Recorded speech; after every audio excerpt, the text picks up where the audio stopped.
Now, this is the biggest Fast and Furious movie yet, but does that mean it's a good thing? I was able to attend my first press screening this year to see this movie, and I'm gonna give you my thoughts right now.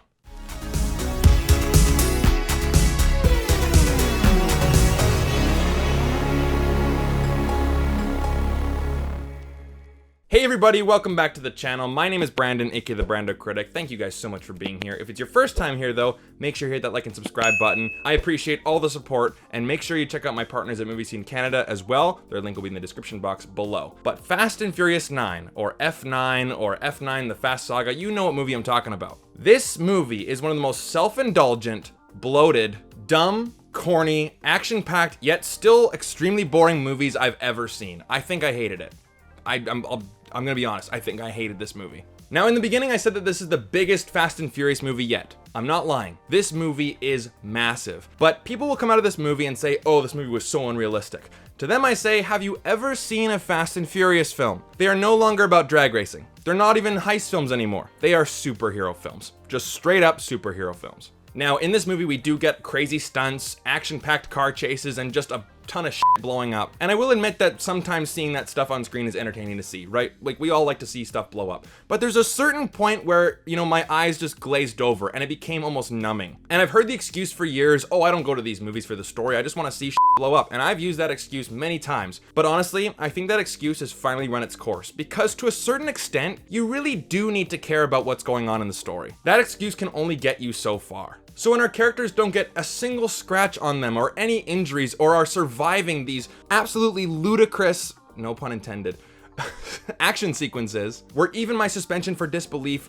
really had to work out, even in a Fast and Furious movie. Basically, all tension is completely removed from the movie. It got out of hand. And to add insult to injury, Tyrese Gibson's character, Roman, even says that he's invincible in the movie. How come we've gone through all these missions and I haven't gotten a single scratch on my body? It's like he's almost like talking down to the audience. He's like, yeah, I'm gonna be totally fine, but you guys will still watch the movie anyway. Normally speaking, I want action to serve the story. Normally in these movies, the story has served the action. Oh boy, the story. Oh my God, the story is an absolute joke. It is such a mess. And it's really bad news when your story is so boring and yet your action scenes have like a numbing effect on them. That is a bad combination. Man, I hated this movie.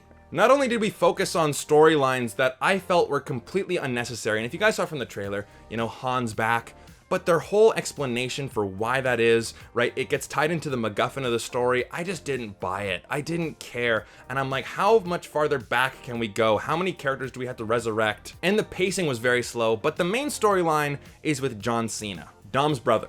Now, John Cena, I've had some issues with some of his performances in the past where I'm like, oh boy, that's pretty laughable, right? Bumblebee, anybody?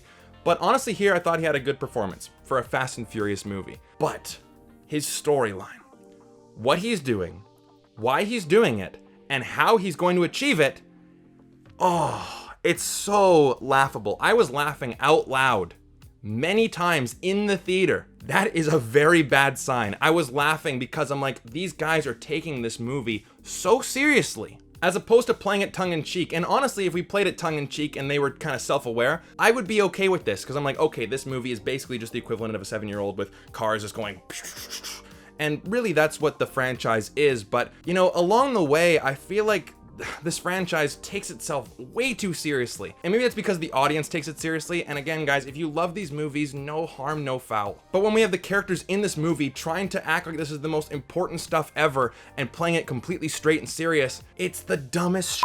It's so laughable. And you know what this movie needed? The Rock. Yeah, it needed The Rock. And for a final rating, I'm giving this movie a 1 out of 5. It just wasn't for me. I think that this franchise is out of gas. And if you guys love this franchise and love this movie, then by all means, more power to you. I love this franchise. I have every single Fast and Furious movie on Blu-ray. Minus this one, of course, it's not out yet. But I don't even know if I want to own this one, because I am just done with this franchise. Yeah, it's fun to see a movie where a bunch of blows up and it's basically like a 7-year-old playing with toys, but that can only get you so far. You need to care about the characters and story, and after 10 movies, it's run its course. Count me out. But what about you guys? Have you guys seen Fast and Furious 9 or F9, or you know what the movie is? If you guys are fans of it, let me know. Am I just out to lunch on this one? And what is your favorite movie from the franchise? I have a soft spot for the first one, but I honestly do like Furious 7. Whatever the answer is, comment down below. I read all the comments. I love interacting with you guys, and I will see you guys in the next video, so make sure you hit like and subscribe.